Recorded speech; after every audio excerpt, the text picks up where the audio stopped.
empezar esta que es la última mesa, la mesa final, la mesa de clausura, y pues recordarles que ha sido sumamente gratificante lo que se ha expuesto en las mesas que ya han pasado, y pues esta es una mesa un tanto particular, ¿no? Que se encuentra conformada por profesores de la UACM, varios los conocemos, y pues les damos pues la bienvenida y verdaderamente las gracias por haber aceptado estar en esta mesa, ¿no? Y bueno, ¿no? Esta mesa se encuentra titulada Los límites de la filosofía, y precisamente invitamos a los profesores partiendo de ese presupuesto, ¿no? Es decir, en unos instantes nos van a decir desde sus plataformas cuáles son o cuáles consideran ellos que son los límites de la filosofía. Y pues, sin más preámbulo, les damos la palabra a ellos y les agradecemos su presencia.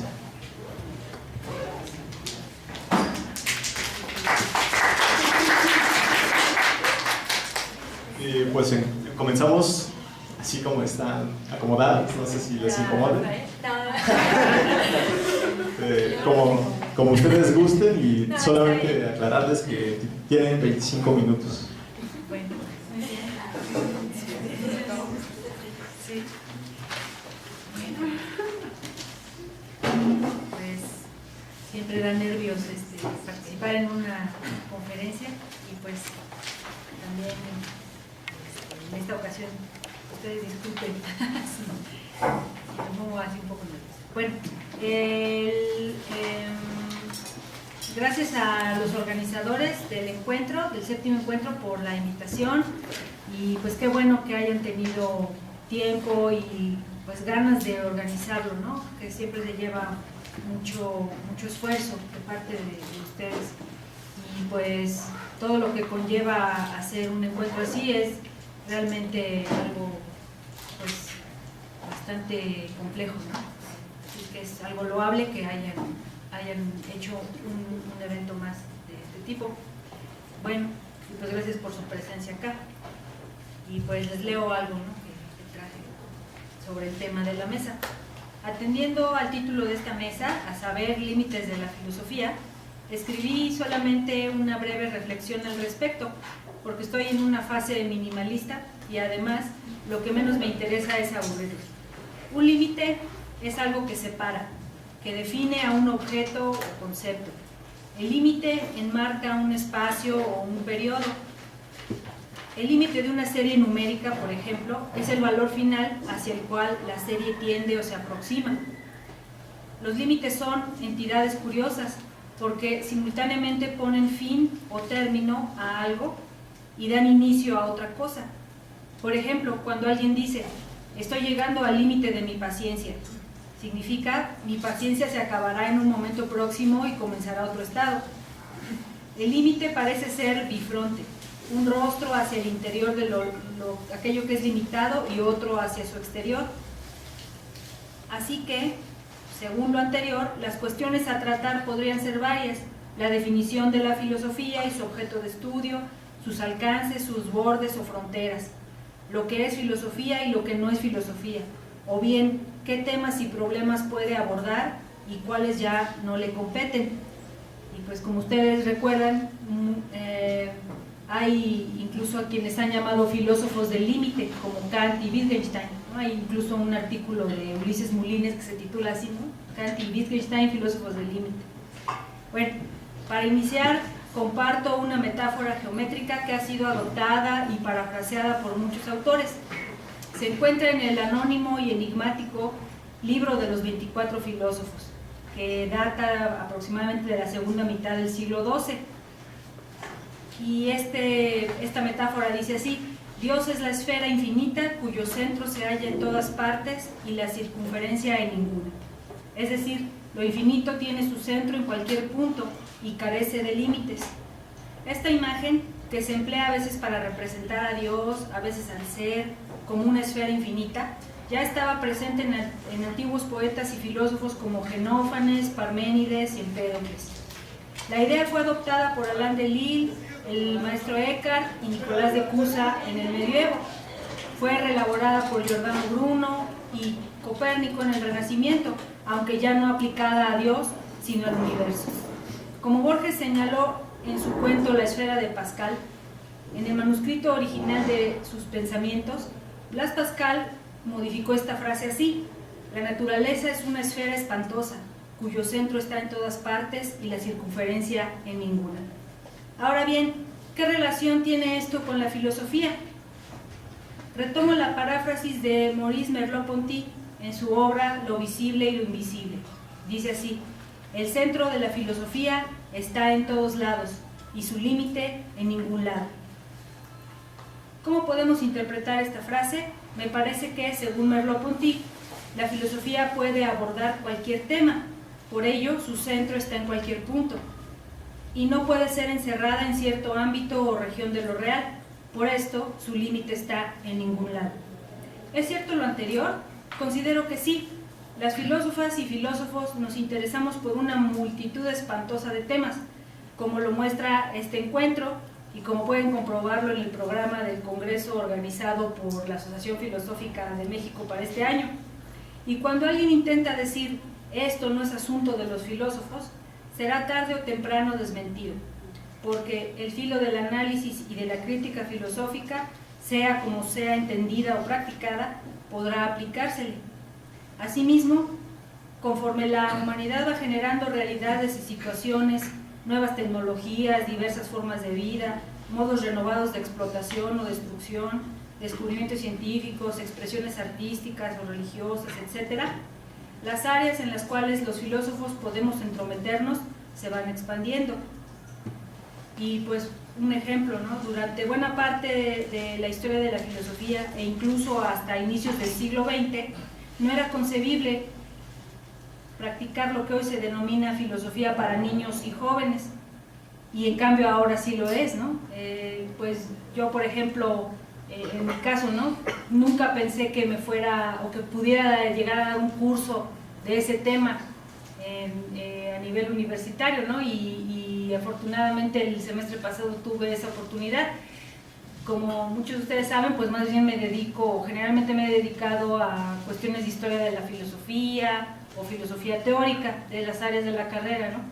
Y pues después de un tiempo de pues revisar la literatura sobre este tema, pues me aventuré a abrir el seminario. Entonces eso, pues yo creo que es un ejemplo de que se pueden expandir un poco los límites a los que uno piensa que está delimitada la filosofía, ¿no? Puede uno probar y puede uno tratar de hacer lo que no ha hecho, reflexionar sobre temas que no ha reflexionado, llevar la filosofía a un ámbito donde antes no lo había llegado, ¿no? Entonces, bueno, eso creo que es un ejemplo, aunque sea pequeño, ¿no?, de cómo la filosofía puede ir más allá de lo que generalmente uno acostumbra hacer o abordar. Y pues fue una experiencia para mí bastante enriquecedora, y creo que pues como una primera vez que se imparte, o sea, yo sé que hay también, por ejemplo, en Del Valle hay un grupo que trabaja filosofía para niños, que organizó el doctor Juan Manuel Contreras Olín, y que trabajan en una secundaria. Por ejemplo, Luis por allá no me dejará mentir, entonces trabajan con niños de secundaria y realizan ciertas actividades con ellos, ¿no? Y bueno, también esa es otra manera en la que se ha expandido, ¿no?, que sale la filosofía de lo que hacemos aquí hacia otros ámbitos, ¿no?, hacia la escuela pública, hacia el nivel medio y medio superior. Y yo creo que eso es algo que es importante considerar, ¿no?, y que ustedes también sepan que la filosofía no termina en lo que hacemos aquí en las clases, sino que pues se puede llevar hacia otros terrenos. Y pues bueno, nada más eso por ahora. Ustedes disculpen, nada más eso.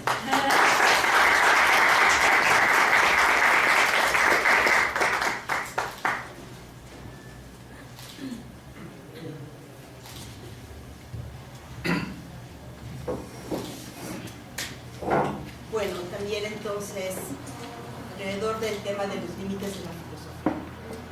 Para realizar una reflexión sobre los límites de la filosofía, en primer lugar habría que plantearse qué entender por filosofía, como acaba de mencionar Patti.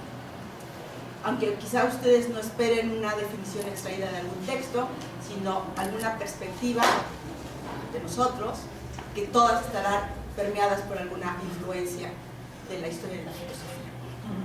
Así, la filosofía puede ser la capacidad de reflexionar sobre casi cualquier tema. Bueno, quizá no sobre casi cualquier tema, sino solo sobre aquellos temas que den lugar a planteamientos interesantes. ¿Pero qué sería un planteamiento interesante? Podría ser una pregunta que presente una problemática, o quizá no. Y esto se vuelve confuso. Para alguien lo interesante es algo en lo que le va la vida. Para otros es algo que necesita cuestionarse, no para resolver un problema específico, sino para explicarnos problemas generales, y bueno, podemos seguir así, y no encontraríamos criterios tan claros sobre qué considerar filosófico y qué no. Podemos recurrir a los temas clásicos siempre: qué es el ser, qué es la verdad, qué es la conciencia, etc. Un segundo planteamiento puede ser: la filosofía es una forma de pensar, es decir, no qué pensar como temas, sino cómo hacerlo. Hay maneras de pensar básicas que sirven para resolver problemas básicos. Hay preguntas un poco más interesantes, como las que nos planteamos para tomar decisiones. Esto ya requiere considerar antecedentes y consecuentes, es decir, revisar las condiciones, las diferentes situaciones que nos llevaron a la situación actual en la que hay que decidir algo. Y claro, decidir algo nos lleva a consecuencias. Generalmente está bien hacer una revisión de estas. Luego, quizá, y espero, podemos pensar sobre lo anterior. Si somos suficientemente críticos, podemos tener la necesidad de revisar por qué tomamos las decisiones que tomamos y valorar las consecuencias. Así tendríamos, por un lado, los hechos, luego un pensamiento de tipo nivel 1, y luego un pensamiento sobre el nivel 1, que puede ser llamado de nivel 2. Y esta sería la filosofía. La filosofía sería una manera de pensar sobre los pensamientos. Por ejemplo, están los hechos científicos, el lenguaje para expresar los hechos científicos, y llega el filósofo de la ciencia que piensa sobre el lenguaje que usa la ciencia. De manera que este nivel ya se conecta con lo que se entiende por hacer filosofía. Pues de esta manera podemos ver con perspectiva, analizar, valorar, sacar consecuencias sobre el pensamiento mismo. ¿Y esto de qué sirve? Si realizamos actividades como las mencionadas para nuestros trabajos académicos, aprenderíamos bastante sobre lo que hacemos y cómo lo hacemos. Hasta aquí podemos pensar que hay ya dos condiciones que van siendo necesarias: una problemática y una manera de tratar esa problemática. Pero desde este lado hay una posibilidad más de entender filosofía, que en cierta medida supone las dos posibilidades anteriores. Me refiero a la enseñanza de la filosofía, con lo cual no quiero minimizar el papel que ustedes tienen en el proceso de aprender filosofía. Pero como para casi cualquier disciplina, una cosa es aprender y otra cosa es enseñar. Quizás algunos de ustedes ya han tenido que enfrentarse a una situación de enseñanza y se habrán dado cuenta de lo que digo. Al enseñar es cuando realmente yo, por ejemplo, me he puesto a pensar en serio qué hacer y por qué. Como saben, yo imparto materias con un perfil específico y reconozco que tendría que prepararme un montón para dar otras materias, pero no aprenderlas, sino trabajarlas, es decir, pensarlas. Así que hablaré solo de las materias que manejo. Y ahora hablo desde mi formación, de la cual me siento muy afortunada. Como un paréntesis, yo entré a filosofía porque quería aprender lógica, y efectivamente, en esos años la Facultad de Filosofía de la Universidad Veracruzana tenía una formación fuerte en lógica, y aprendí lo básico de lógica. Y de filosofía me vine enterando mucho después.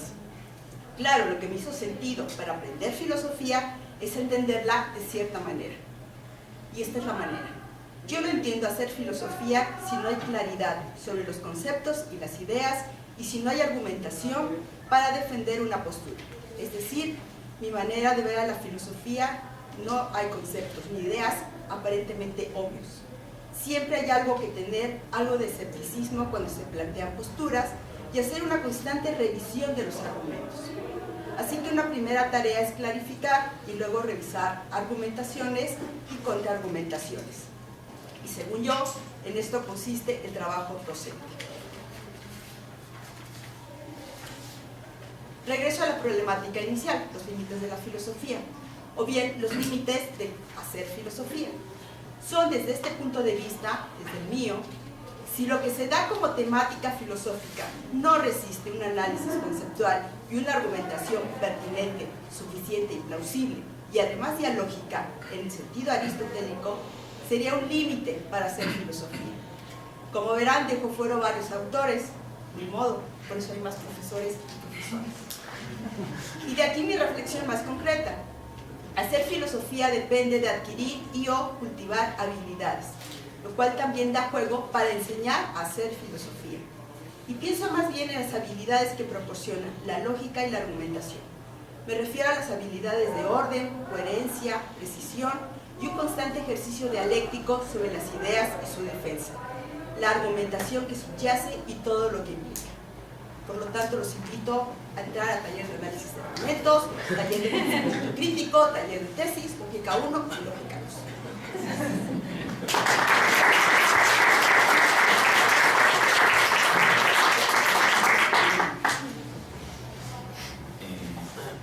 2. Agradezco al comité organizador la invitación, la osadía de, en un encuentro de estudiantes, invitar a profesores y, bueno, un poco con la satisfacción de la invitación, participo en la mesa. A mí me fue propuesto 3 preguntas que guiasen esta reflexión sobre los límites. La primera, ¿qué es filosofía? Que es como la presentación clásica de la actividad a la que nos dedicamos. La segunda, ¿qué significa, qué implica ser un historiador de las ideas? Que sería esta orientación particular con la que viene acompañada la filosofía en nuestra universidad, en la docencia, en la investigación y, como enseguida señalaré, en la realidad histórica que nos toca afrontar. Y por último, hablar de los límites. Bueno, pues entonces voy a esas 3 partes. Desde luego, ¿qué es la filosofía? Es una pregunta de madurez filosófica. A lo mejor por eso le habéis mandado la pelota a los profesores, que somos por lo menos un poco más viejos que vosotros. Lo dejo a mí, no a las compañeras.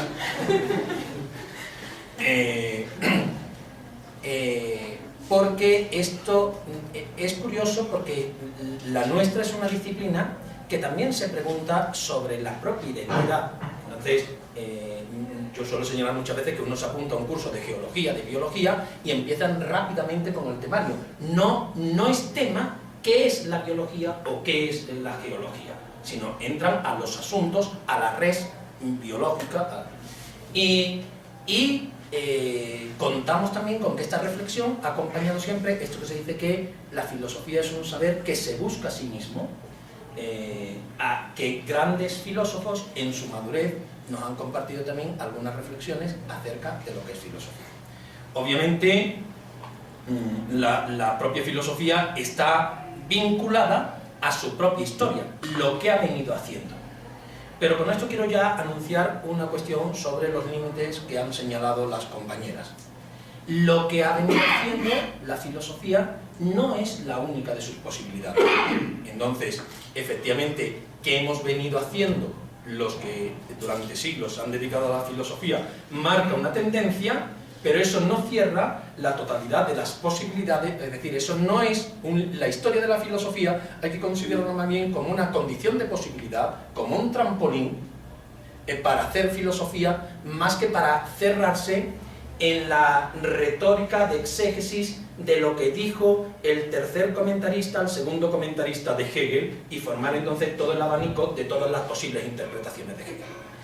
¿Qué nos interesa a la filosofía?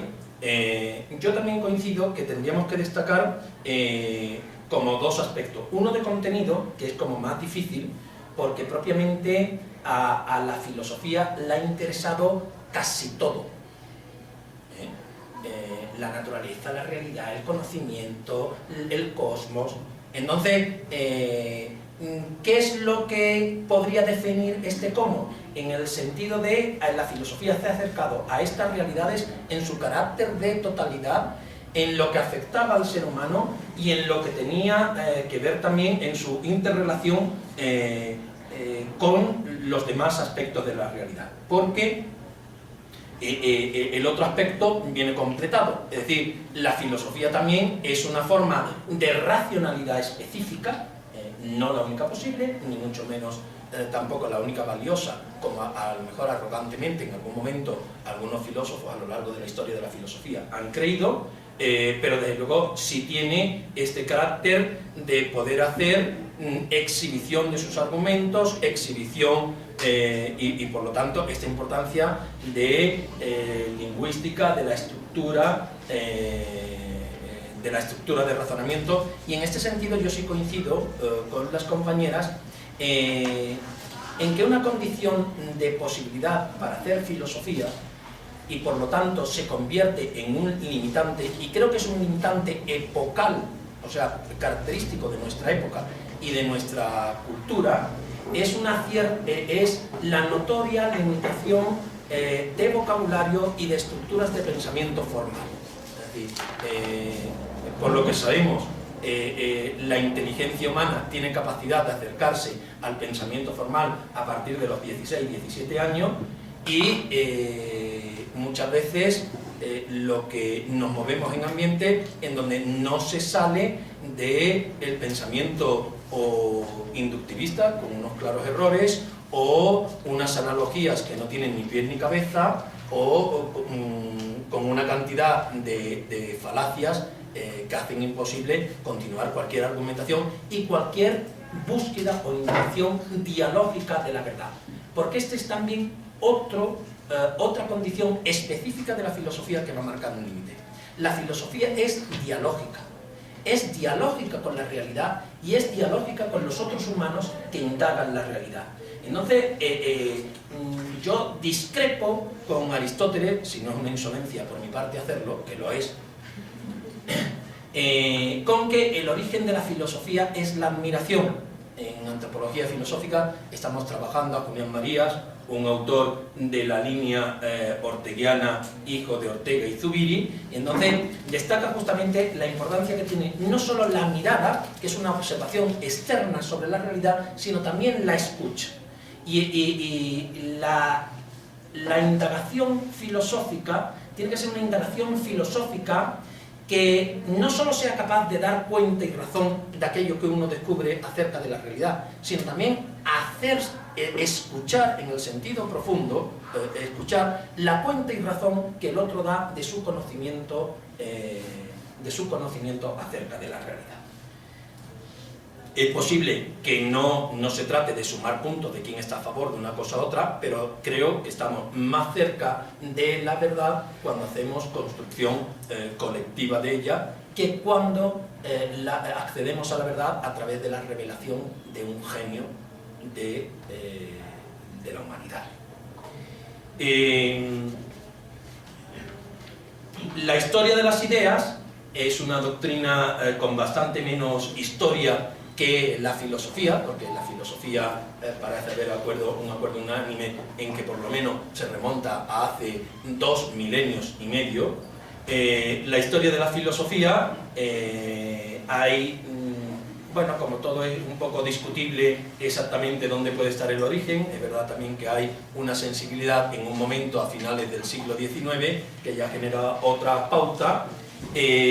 Muchos consideran que tal vez la primera obra de historia de la filosofía sea la historia de las ideas estéticas de Menéndez y Pelayo.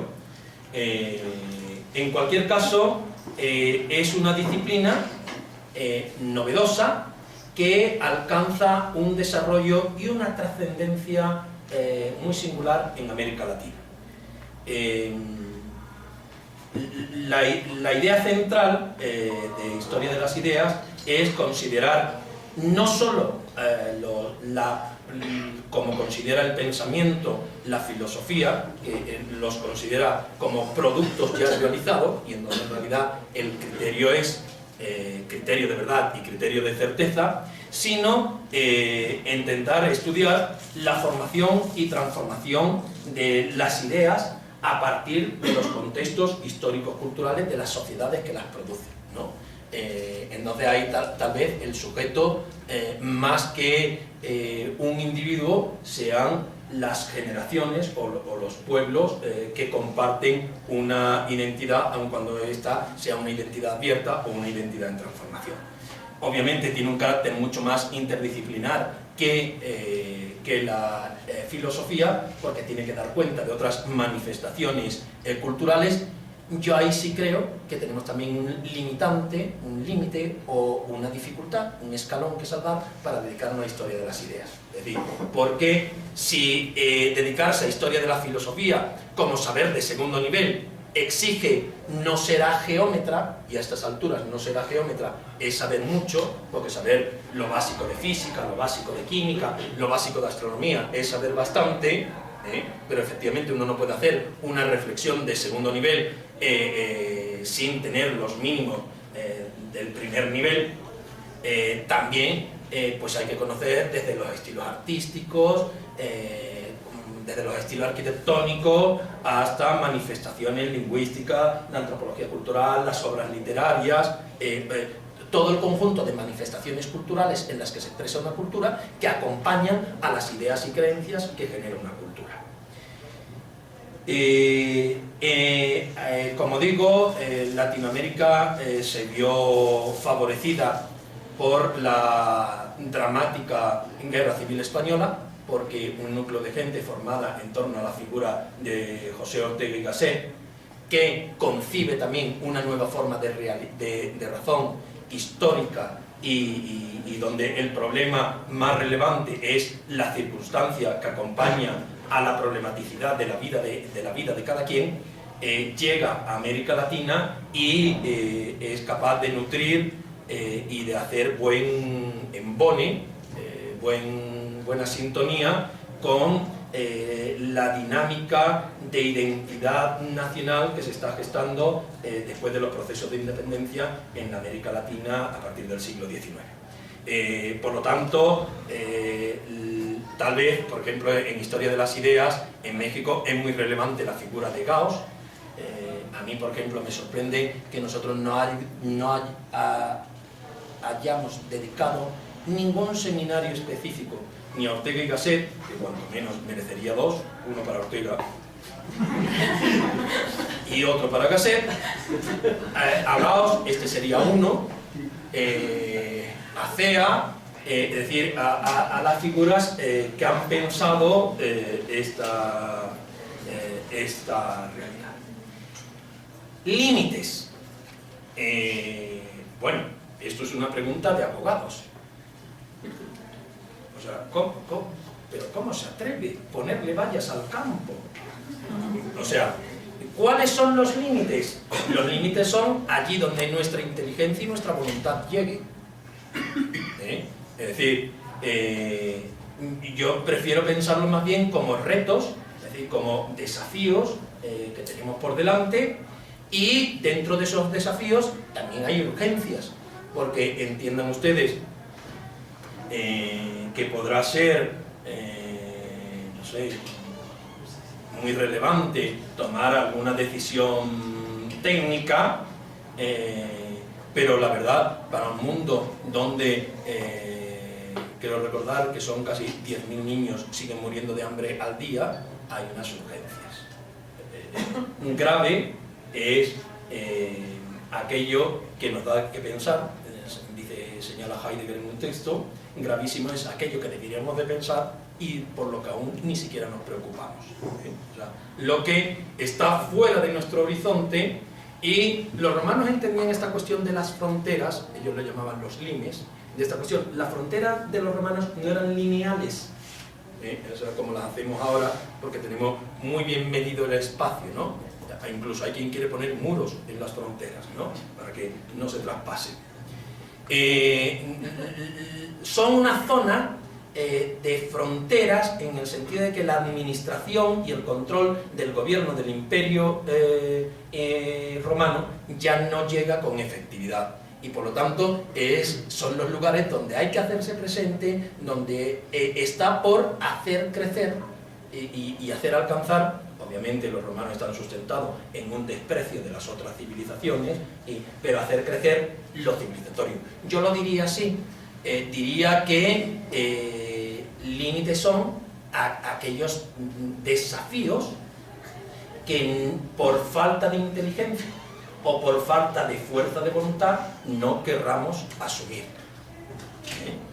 No querramos asumir. Lo demás lo seguimos teniendo todo. Por cierto, que efectivamente hay que, aquí voy a discrepar un poco con mi compañera Gaby, efectivamente una parte de la formación es muy importante en una cuestión metodológica. Sin las mínimas herramientas, sin el mínimo rigor en las herramientas, en el dominio de la estructura del pensamiento, es decir, sin estudiar 100 años lógica, no sé cómo nos atrevemos a hablar. Pero a la vez, tal vez alguno de ustedes conozca a Lelutier, unos músicos ya fallecidos, uno de ellos, ¿no? Pues son una gente, unos papas fritas, tocan allí con una latita, con no sé cuánto, o sea, se inventan los instrumentos. Ustedes se fijan en cuál es la formación clásica de ellos, y resulta que todos tienen solfeo, 1 o 2 instrumentos, la carrera completa, otros 2 de ellos creo que son directores de orquesta. Es decir, lo que estoy diciendo es a los clásicos, a los clásicos, a los clásicos. Es decir, no a los clásicos por un tradicionalismo porque no nos podamos salir de ellos, sino porque es entrar en contacto con lo más nutrido, lo más selecto, lo mejor que ha podido explicar la humanidad las cosas, y las hemos explicado bastante torpe cuando seguimos resolviendo nuestros conflictos con la guerra. Entrar, apropiarnos, reapropiarnos de esa gran riqueza que recibimos como herederos para ponernos a pensar los desafíos que nos tocan a nosotros. En ese sentido, a mí me parece que, por ejemplo, hay una serie de problemas clásicos que siguen estando abiertos. No contamos con una adecuada teoría general de la racionalidad humana. No contamos con una adecuada comprensión global de la naturaleza humana a la altura de los conocimientos científicos que tenemos hoy en día. No contamos, por ir a áreas clásicas de la filosofía, no contamos con una fundamentación sólida de la ética. Casi todo el mundo se suele referir como lo más intocable a la Declaración de los Derechos Humanos del 48 de Naciones Unidas. Por cierto, uno de los órganos que emanan del sistema hegemónico surgido a partir de la Segunda Guerra Mundial. O sea, no es como muy universalista. Cierro, para enmarcarme dentro del tiempo. La filosofía ha tenido una notable trayectoria. La historia de las ideas creo que añade a esto el tema de pensar la realidad situada y pensar comprometidamente, es decir, no pensar solo academicistamente, como si fuera una cuestión meramente teórica, que evidentemente la actividad filosófica lo es, pero también comprender la realidad de una manera te obliga o te vincula o te invita a situarte y a posicionarte en ella de una manera determinada. Y por último, como digo, límites los que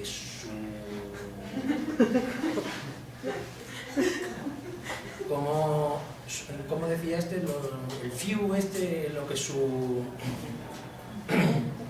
que había que dejar salir, ¿no? Decía lo que su nefes, lo que su espíritu, lo que su sensibilidad humana, lo que su inteligencia, lo que su voluntad les apremie y quieran ustedes asumir como proyecto existencial.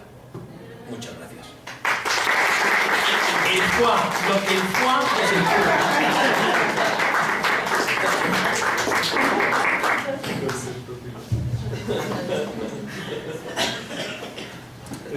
Muy bien, agradecemos nuevamente la presencia de los profesores y pues no sé si alguno de ustedes tenga alguna pregunta, un comentario o si los mismos profesores quieran abordar otro tipo de cuestión.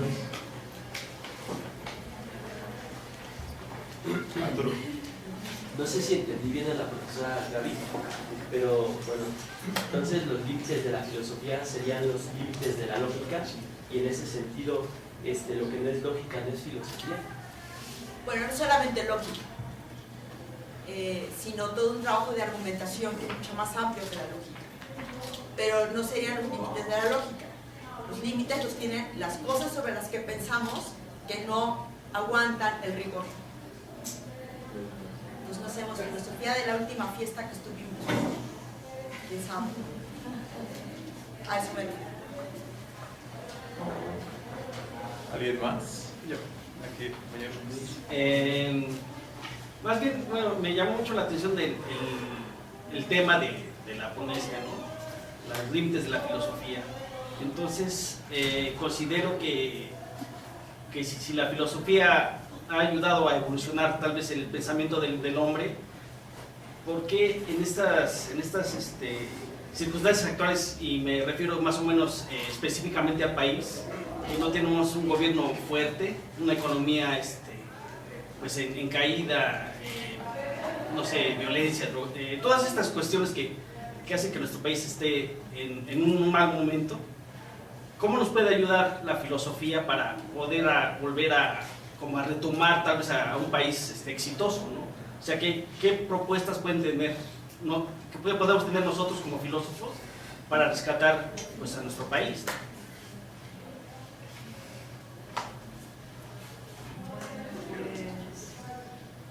¿Puedo yo como gachupín?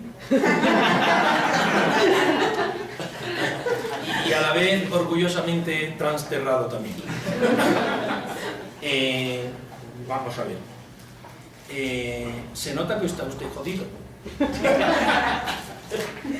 El país no está en crisis. El país tiene el hombre más rico de América Latina. Estarán en crisis 90 millones de mexicanos jodidos. Entonces, el proyecto educativo, el proyecto ideológico, es el proyecto adecuado a la situación o sea, a la función enmascaradora de la ideología. Entonces será muy interesante que la filosofía se dedique a discutir, por ejemplo, si las diferencias entre el hombre y el animal, si es que las hubiera, porque parece que la tendencia mayoritaria es a negarla. Pero, por ejemplo, no será tarea, y entonces se animará a estas discusiones, y si tú quieres hacer te encontrarás una beca sobre esto, y programa de televisión sobre esto. En un abandono de las cuestiones verdaderamente cruciales, aquella que la circunstancia exigiría tratar, ¿no? Y entonces nos encontramos hablando acerca de si tal persona pudo sacar o no tal dinero de su trabajo en televisión para comprarse una casa blanca o negra, y eso nos ocupa toda nuestra tarea. O en vez de entender cómo ha cambiado la estructura del pensamiento humano y de la comprensión de la realidad a través de los grandes medios de comunicación de masas contemporáneos, nos dedicamos a reenviar la foto del negro ¿no? Entonces, ruido.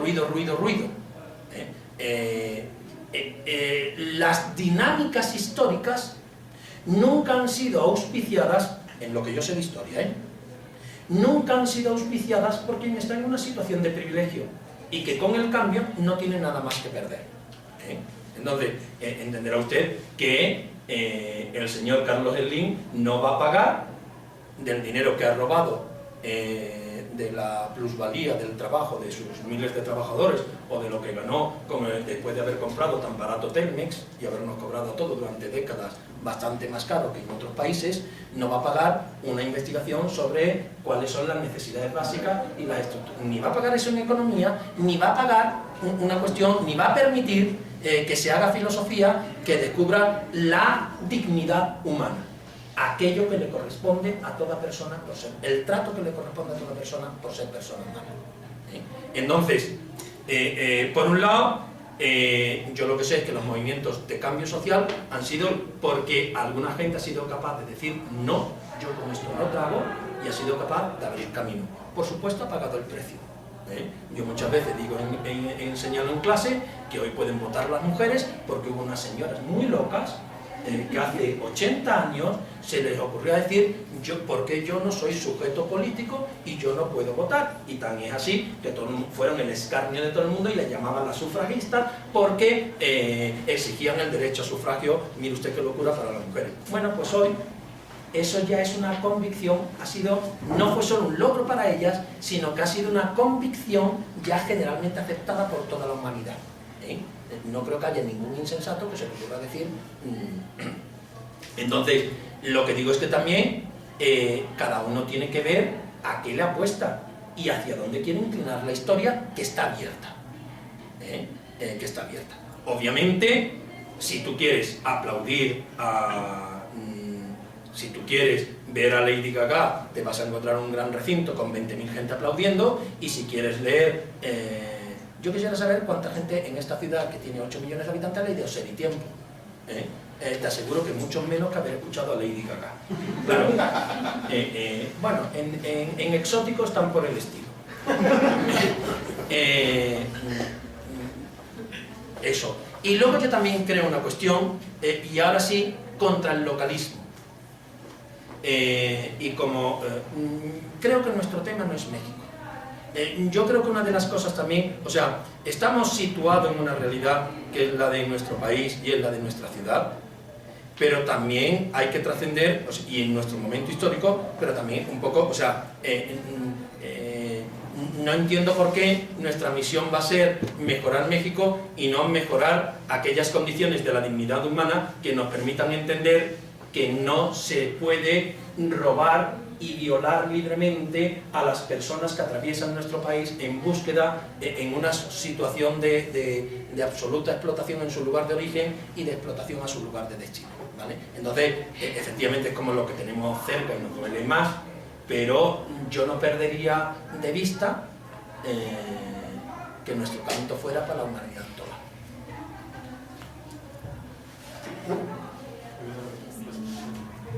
Bueno, pues, bueno, a mí lo que podría por ahora decir es que, bueno, ¿cómo podría ayudar la filosofía a resolver los problemas de México? Si puedo parafrasear así la pregunta de Juan Luis, ¿no? Pues es que está difícil. Bueno, yo ahí vería que cómo puede incidir el filósofo en las problemáticas que nos aquejan ahora. Pues uno, vía la educación, o sea, fomentando. Yo pienso ahí que, pues, hay una frase que no recuerdo, creo que era de Cortázar, ¿no? Que la única manera de hacer revolución era vía la educación, ¿no? Algo así. Entonces, creo que en eso podemos todavía tener algún impacto. O sea, como retomando algo que decía Gaby, ¿no? O sea, cómo fomento, por ejemplo, el pensamiento crítico. Yo creo que eso es importante y es algo que puede, pues de alguna manera, contribuir a que no estemos tan sumidos, ¿no? Tan abatidos, tan manipulados, si quieren, bueno, no sé. Entonces eso, y eso es una manera, ¿no?, de hacerlo. Otra sería también, pues, como la filosofía potencialmente lleva al autoconocimiento, entonces creo que de alguna manera, aunque quizá no podamos a corto plazo solucionar problemas grandes de México, pues por lo menos conócete a ti mismo y cultiva tu jardín, ¿no? Como diría, como termina de Voltaire, ¿no? El cuento sobre Cándido. Entonces, bueno, por lo menos conócete, ve realmente qué quieres, ¿no? Y pues trata de ser lo mejor que tú quieras ser, ¿no? En fin, eso sería lo que ahorita puedo pensar como posibles contribuciones del filósofo. Otra vía sería, en todo caso, pues tratar de influir de alguna manera en los que toman decisiones, ¿no? Influir de alguna manera en quienes diseñan las políticas públicas. Es difícil hacerlo, pero bueno, pues de alguna manera los filósofos organizados llegan a hacer cambios, ¿no? como fue, por ejemplo, lo que logró el Observatorio Filosófico de México. No sé si ustedes se acuerdan que cuando estuvo Josefina, ¿cómo se llama? Mota, Vázquez Mota, gracias, sí, en la SEP, pues trató de modificar de quitar la filosofía del bachillerato que da la SEP, ¿no? Acudiendo o apelando a que la OCDE pues no la contemplaba como una de las asignaturas importantes, ¿no? Y que lo que había que hacer era más bien enseñar a manipular, a seguir instrucciones, a saber inglés y computación o algo así, ¿no? Saber matemáticas y algo así y ya, ¿no? Leer y ya. Entonces, la filosofía, pues, ¿para qué? Entonces, bueno, yo creo que ahí los filósofos organizados lograron que no se excluyera la filosofía de los planes de estudio. Entonces eso yo creo que fue algo muy importante, ¿no? Un logro muy importante. Y pues tratar de que de que de alguna manera permaneciera la filosofía en el bachillerato, y bueno, eso, y que, no sé, eso es importante. Otra manera, por ejemplo, en la que podría incidir es, pues les digo, vinculándose de algún modo pues lamentablemente con los políticos, no hay de otra. Entonces, por decir, ahora en lo que están haciendo de la Constitución de la capital, ¿no? Pues ni modo, o sea que debería de haber filósofos metidos en la redacción o corrección de esa Constitución extraña, ¿no? Ahora también el observatorio ha estado presionando para que se incluyera la filosofía como un derecho. No sé si sea una buena idea o no, pero bueno, pues algo tratan de conseguir, ¿no? Decir, bueno, esto para que no se vaya a quitar de los planes de estudio, ¿no? La filosofía, por lo menos en la Ciudad de México. Entonces, bueno, es una manera de presionar. ¿De qué otra manera podría incidir el filósofo? Pues tratando de clarificar conceptos en el debate público. Por ejemplo, pienso en la polémica esta de los matrimonios igualitarios, ¿no? Hay un sector de la gente que piensa, o de los que están en la confrontación, ¿no? Que piensan que hay una familia natural. Entonces eso, por ejemplo, el filósofo de inmediato tendría que cuestionar eso. ¿Qué es una familia natural? ¿A qué te refieres con familia natural? ¿No? ¿Familia es solo mamá, papá, hijitos y perro? ¿Gato, perro, gato? Pues no. Pues no necesariamente tampoco. Sí habría que buscar si se puede definir lo que es una familia, ¿no? De manera, o algo así, ¿no? Y hacerles ver que no hay tal cosa, ¿no? Como una familia natural. Ya, pues eso es lo que pienso. Ya lo quiera agregar. ¿Alguien más? ¿Alguna pregunta por parte de los compañeros? No es pregunta, sino con lo que acaba de comentar la profesora Patti, que parece muy interesante, pero el problema es que regularmente, muchas veces, bueno, los filósofos son los que tienen mayor claridad, ¿no? Son los que buscan cuál es la raíz del problema. No obstante, a pesar de todo eso, muchas veces no se involucran, ¿no? En esas cuestiones más que de modo discursivo. Y luego, si se llega a hacer, se hace de modo aislado. Entonces, muchas veces existe una tendencia a ser muy individualista, ¿no? Y no establecer un diálogo, ¿no? Con los colegas, ¿no? Tanto profesores como estudiantes, etcétera, generar algo que vaya más allá del mero discurso.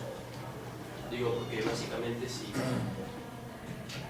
los filósofos, que son los que tienen la mayor claridad acerca de todas esas cuestiones y que podrían encontrar o proponer un buen de soluciones sabiendo precisamente cuál es la raíz del problema, entonces pues estaría que lo mejor sería precisamente tratar de ampliarlo, ¿no? Pero casi no se da eso.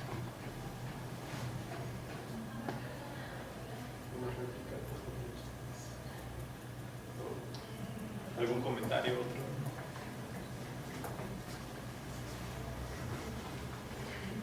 Yo propondría algo. Porque muchas veces también, digo, nosotros como estudiantes podemos generar ciertas ideas. No obstante, ustedes como filósofos tienen una mayor claridad en lo que acaba de decir su otro compañero como filósofo y pueden encontrar un problema mayor que nosotros no alcanzamos a vislumbrar. Entonces, pues aquí básicamente mi planteamiento sería que a partir de lo que ustedes escucharon de los límites de la filosofía que dijo el otro, no sé, quizás si ustedes tuvieran alguna pregunta sobre el planteamiento de ustedes mismos.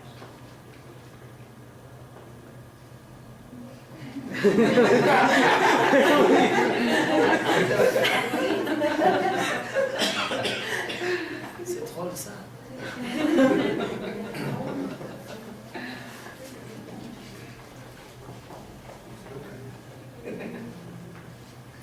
Bueno, yo creo que la idea no es ponernos a discutir entre nosotros mismos. Ni tampoco ha habido tanta divergencia. Claro. Al final de cuentas creo que estaríamos de acuerdo. Pero más bien nos interesaría saber ustedes si tienen comentarios, dudas, opiniones, claro.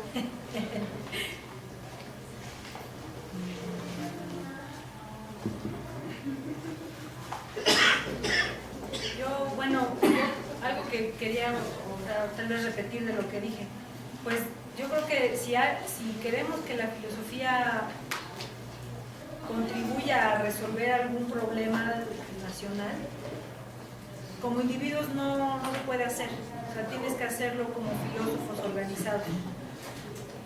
Entonces, de otra manera, uno solo contra el monstruo de problemas que hay, no se puede. Y bueno, yo creo que también en eso hay unas dificultades que son características de nuestro tiempo, ¿no? Igual que, no sé, en el siglo XIX la gente estaba más dispuesta a escuchar a los curas, pues también en nuestros días no parece que la gente esté muy dispuesta ni a escuchar a los curas, ni a los filósofos, ni a nada que no salga por televisión, ¿no? Al que en promedio dedicamos 3 horas y media al día, según los estudios del Instituto Nacional de Estudios. Entonces, yo creo que en eso también me gusta lo que ha señalado Patti, porque eso me parece una tarea muy al alcance de todo el mundo. Creo que hay que dejar de pensar, o por lo menos, salvo que alguno de nosotros, alguno de ustedes, sea una cabeza muy privilegiada en la posibilidad de poder ser un Sartre encabezando una manifestación, una marcha, con su ojo a la virula y todo. Es decir, parece que no, que los que encabezan hoy o sea, quien arrastra a las masas son otros, pero desde luego sí que alguien que está acostumbrado a la reflexión, al análisis, alguien que ha estado en contacto con lo más selecto de la cultura clásica, cuanto menos puede contribuir a clarificar el escenario de diálogo familiar, público, profesional, entre los vecinos. No sé, a mí me parece, por ejemplo, que tengo una función de haber sabido algo de filosofía del derecho cuando en una junta de vecinos alguien señala una cuestión sobre la ley de propiedad en condominio del Distrito Federal y explica uno, bueno, pero si votamos en contra podemos, o sea, si votamos podemos derogar eso. Oiga, no, alguien le tiene que explicar, mire usted, hay una jerarquía en la legislación y nosotros como vecinos nos podemos poner de acuerdo en lo que no esté marcado en la ley, pero, o sea, no podemos ir contra la ley porque es nulo de raíz. Entonces, cualquiera que tenga una mínima formación, y esto lo podemos, yo creo que en eso sí que podemos ser sin mamonerías, porque también el defecto del filósofo es la ibris, la soberbia de la razón. y también la palabra sirve con voluntad de servicio para encontrar la verdad, pero también sirve, como sabemos desde los sofistas, para hacer lo que uno quiera, entre otras cosas, trizas al lado, pero que sí creo que podemos hacer una contribución modesta, pero firme, decidida, por humanizar aquello, por lo menos en los ámbitos en donde estamos presentes. Sí, yo también considero que puede ser eso, ¿no? Y no solo dejárselo como a la gente que ya está establecida como filósofo, ¿no? Sino cada uno con el análisis o el estudio que ha alcanzado de la filosofía, ir moviendo en esos pequeños espacios o con esas personas con las que estamos cerca, ¿no?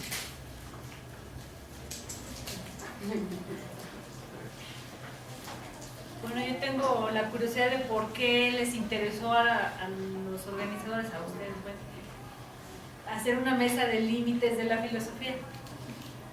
¿Cuál era la intención un poco? Bueno, yo como organizador, espero que también mis compañeros den una respuesta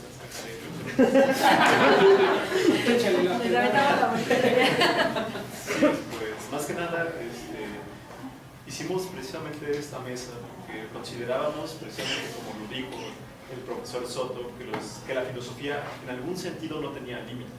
No tenía límites en tanto que cada individuo, a partir de sus condiciones existenciales o desde sus circunstancias, podía hacer filosofía y con esa filosofía transgredir a aquellos cuerpos que le rodean, es decir, generar ideas tanto fácticas como epistémicas para así intentar hacer cosas mejores, ¿no? Cosas mejores con uno mismo y con las cosas que le rodean, ¿no? Porque a fin de cuentas somos cuerpos correlacionados en un mismo mundo que nos es común. En ese sentido quisimos ver las distintas perspectivas, las distintas escuelas que manejan cada uno de ustedes y saber precisamente, ¿no? Si tenían algo que decir que nos hiciera pensar, ¿no? En algún sentido, que nos hiciera pensar a la filosofía desde otros campos, desde otras posibilidades. O sea, era eso, ¿no? Incentivar simplemente el pensamiento y el diálogo.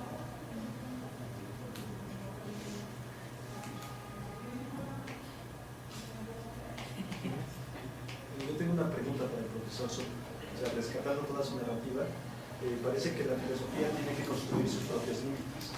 En ese sentido, partiendo de la definición de límite que nos proporcionaste cuando te referiste a los romanos. En ese sentido, la filosofía exige una actitud valiente al filósofo, aquel que hace filosofía, un patos particular, por así decirlo. Yo creo que sí. Creo que sí, por dos te responderé clásicamente. La persona que está considerada, dentro de que el club de los filósofos es un club donde todos están peleados con todos, como la realidad es muy compleja, normalmente casi todos los grandes filósofos han encontrado una llave, una clave de la realidad y consideran que con esto se puede explicar todo y entonces como aminoran la importancia de otra llave de otro filósofo de otra escuela, ¿no? Tal vez el más filósofo más indudable y reclamado como padre para todos, y así suele ser considerado padre de filosofía, es Sócrates. No parece que le fue muy bien, de hecho no murió por muerte natural. Ahora hay un libro reciente de Cánfora sobre esta cuestión de que dedicarse a la filosofía ayer y hoy es también de alguna manera jugársela a la muerte, aunque no en el sentido fascista, del modernista, del manifiesto modernista de jugar estúpidamente a la muerte. Es elegir la causa en la cual merece desgastar la vida y por lo tanto que la vida sea digna. Que la vida sea digna. Lo otro es que Aristóteles señala que hay una forma de vida que es el bios teoreticos. La vida que inspecciona la realidad y que hace teoría acerca de la realidad. Posiblemente no sea la única manera posible de ser filósofo, pero en cualquier caso todos los filósofos también tengan esta impronta, no tanto de la transformación directa de la realidad, porque la comprensión, la interpretación, ofrecer una nueva interpretación, ofrecer un nuevo horizonte de sentido, es ampliar la realidad igual que el explorador geográfico.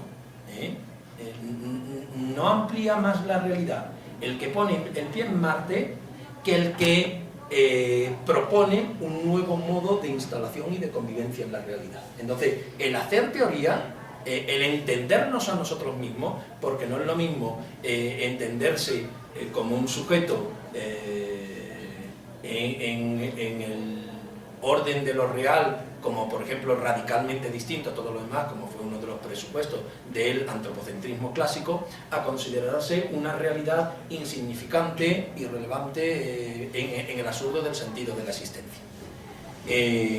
Entonces yo sí creo, tu pregunta es si hace falta un Pazos.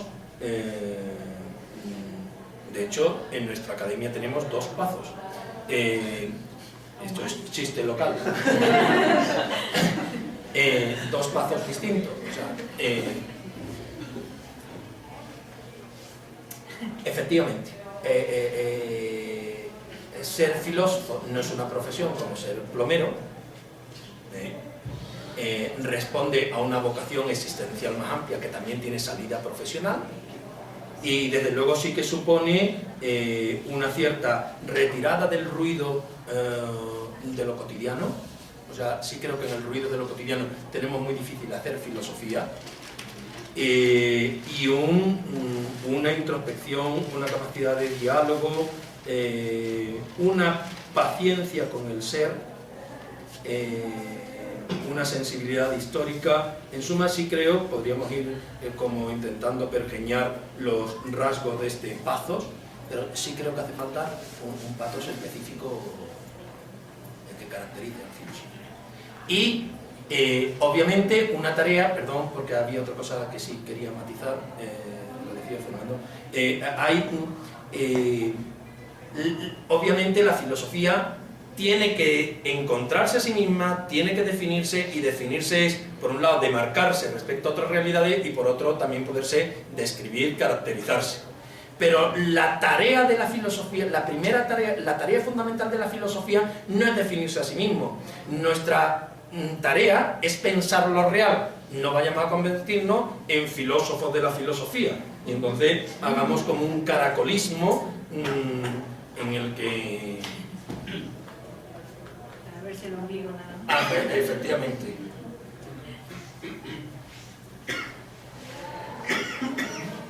¿Algo más? ¿Quieres decir algo más por parte de los profesores?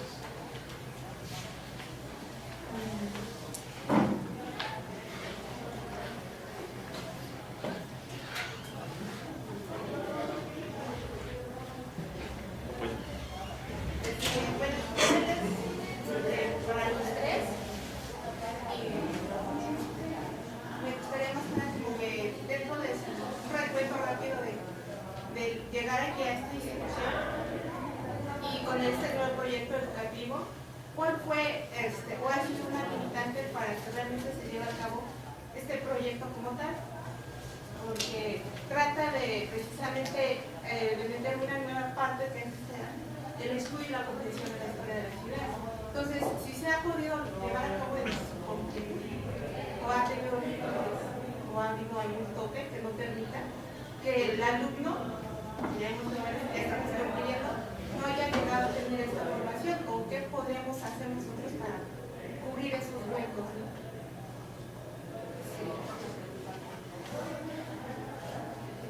Esa es una pregunta más fastidiosa porque no es teórica, que siempre es menos comprometida.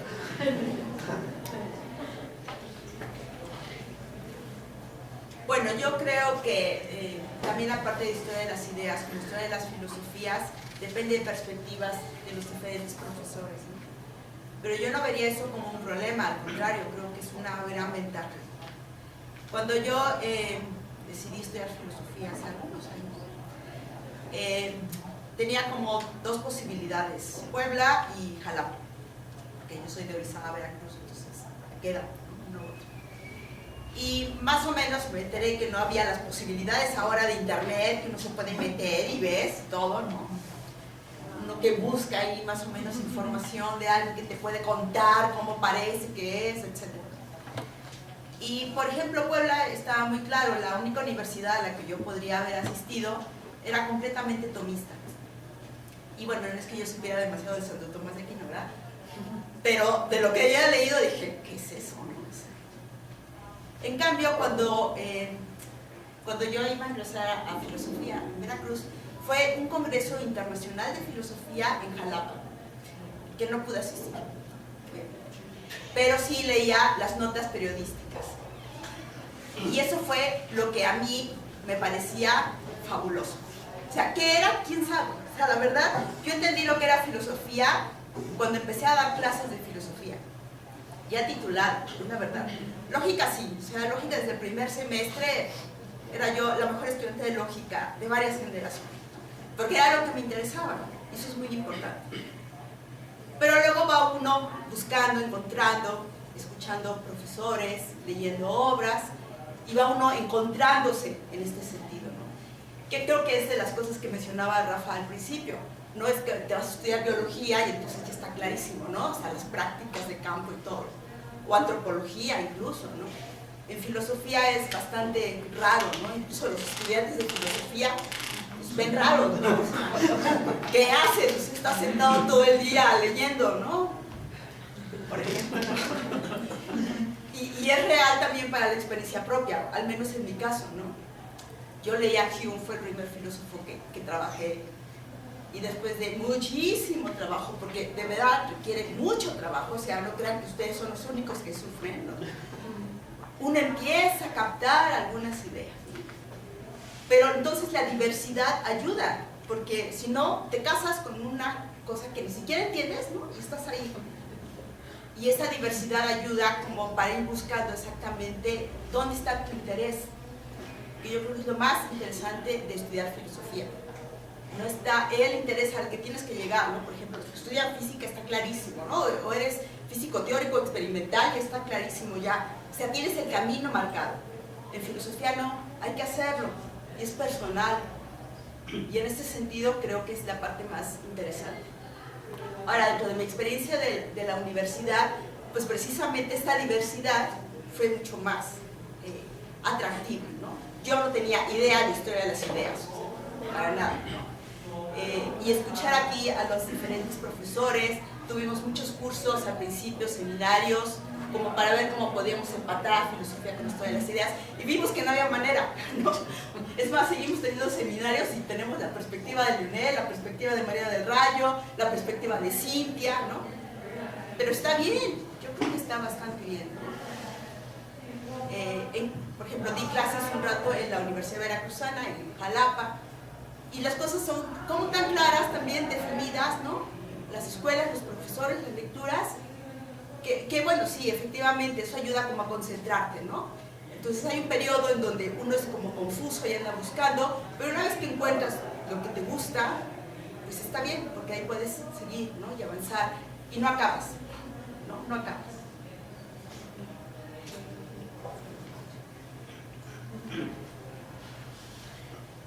Yo creo que, por responder con franqueza a tu pregunta, hay dos dificultades para optimizar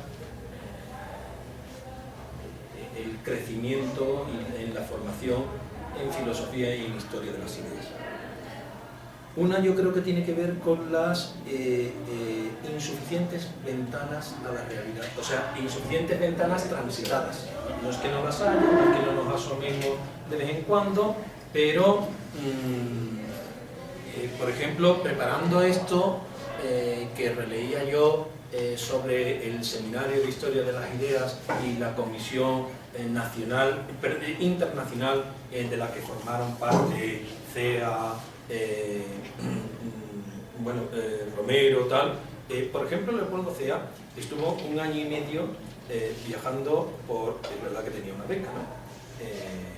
Porque era de familia bastante modesta, ¿no? 1 año y medio viajando por América Latina. Julián Marías participó siendo estudiante universitario, también becado, en un viaje que se hizo, un crucero que se hizo de estudiantes universitarios elegidos por sus altos perfiles a Grecia, a lo que se consideraban las raíces de la filosofía.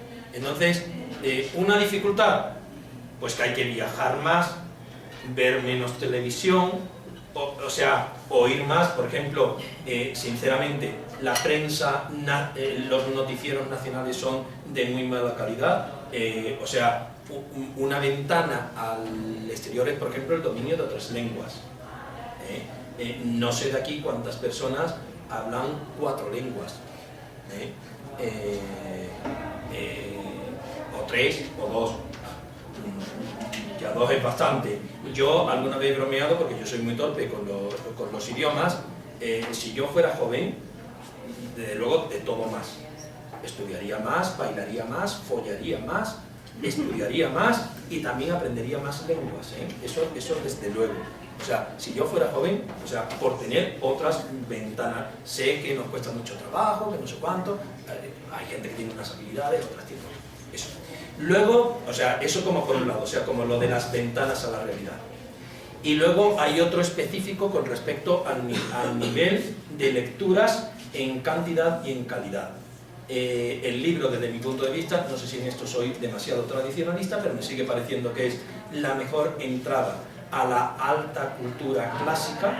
No significa que sea la única, ni que tal, pero que el libro sigue siendo la mejor manera de apropiarse del autoconocimiento.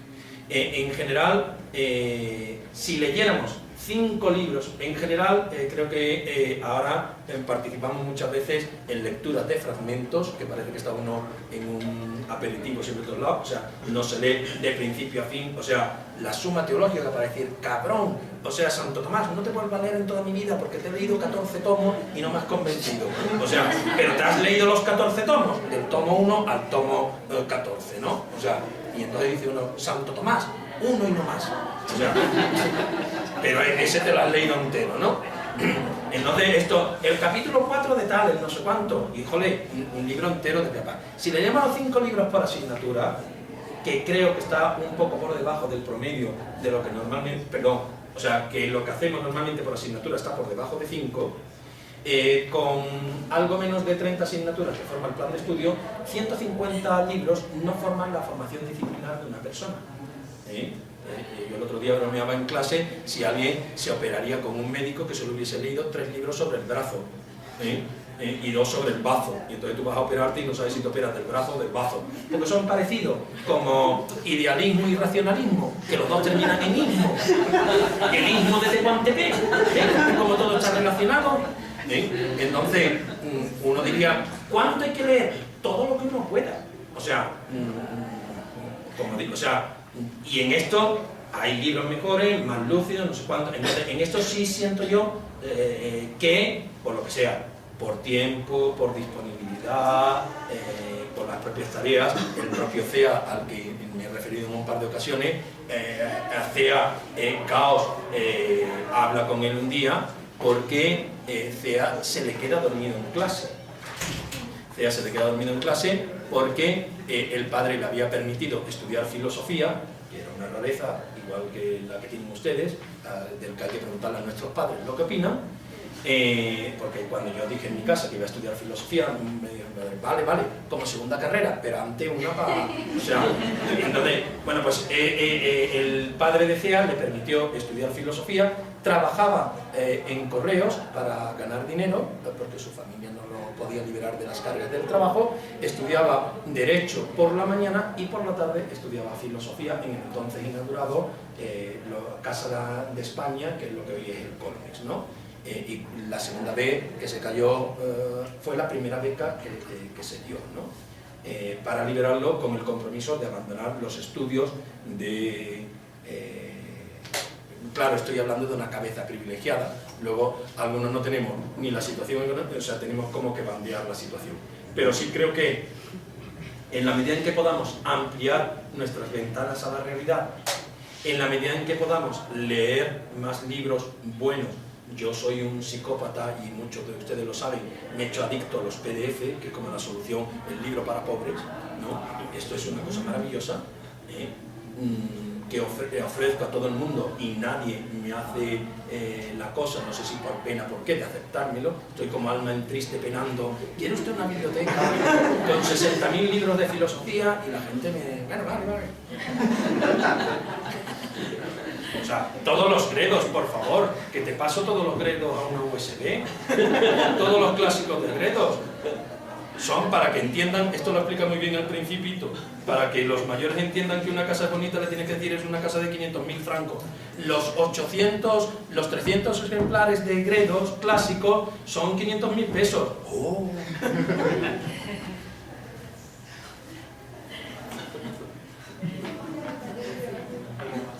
Bueno, pues nada más respecto de la pregunta de Araceli. Pues quizá un límite o alguna dificultad para que se consolide la licenciatura, pues creo yo que es, bueno, por ejemplo, es que hay dificultades de distintos tipos. Las materiales, ¿no? Las de recursos, que tuviéramos mejores bibliotecas, ¿no? Una mejor biblioteca de aquí, en Platec. Claro que se puede subsanar mucho, como dice Rafa, ¿no? Con los PDFs, pero pues a veces no todo está en PDF o no sé, ¿no? Alguna gente no nos acostumbramos todavía a leer del PDF, ¿no? Sino que necesitamos las copias y rayar las copias, ¿no? No sé. ¿Qué otra cosa? ¿Qué dificultad? No sé.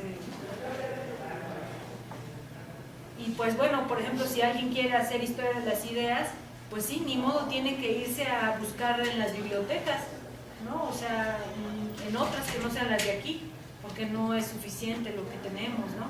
Y porque no se encuentra digitalizado algunas cosas todavía. No sé, entonces, pues esa sería una que no sé, que todavía podemos mejorar en cuanto a las bibliotecas que tenemos. Yo creo que también todavía podemos mejorar en cuanto a pues los criterios, por ejemplo, las opciones de titulación, ¿no? Eso también está en proceso de revisión y pues de mejora, ¿no? Eso también creo que sería algo que podría servirles a ustedes, ¿no? Contemplar otras vías. Bueno, sí, ya las hay, claro. Pero, en fin, algo así nada más por ahora. Algo más, todavía tenemos 20 minutos. Pues a mí me parece que también otra dificultad, lo voy a decir en público por primera vez, aunque a algunos colegas le he expresado esta cuestión. Yo creo que es, el plan de estudios tiene una estructura muy abierta, de manera que permite muchas decisiones curriculares por parte del alumno. De qué toma, en qué secuencia lo toma. Creo que su implementación efectiva se ve dificultada por el hecho de que la carrera esté ofertada en 3 planteles. Y considero que con el volumen de alumnos que hay, y sobre todo por las características del plan de estudio, con la profunda versatilidad que tiene, ganaríamos, nos veríamos enriquecidos. Obviamente tendría otras dificultades si estuviésemos concentrados en un solo plantel.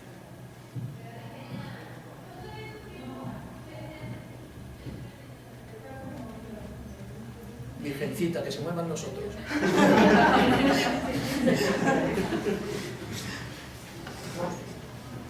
Ahora aquí tenemos metro y todo, esto está fantástico.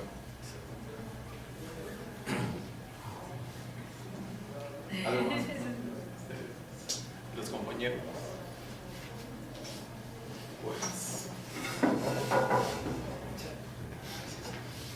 Pues en vista de que no hay más preguntas y ya se han cansado los profesores, pues damos por concluida esta mesa, ¿no? Y también damos su agradecimiento a ustedes como escuchas y a ustedes profesores que han decidido pues plantarse aquí y comentar este tipo de cuestiones que sin duda nos han enriquecido demasiado, ¿no? Así como las distintas mesas a las que nos hemos presentado, ¿no? Y entonces pues damos por concluido este 7º encuentro de estudiantes de filosofía de la UASM, ¿no? Y ha sido verdaderamente un honor estar con ustedes y estar también con ustedes. Gracias.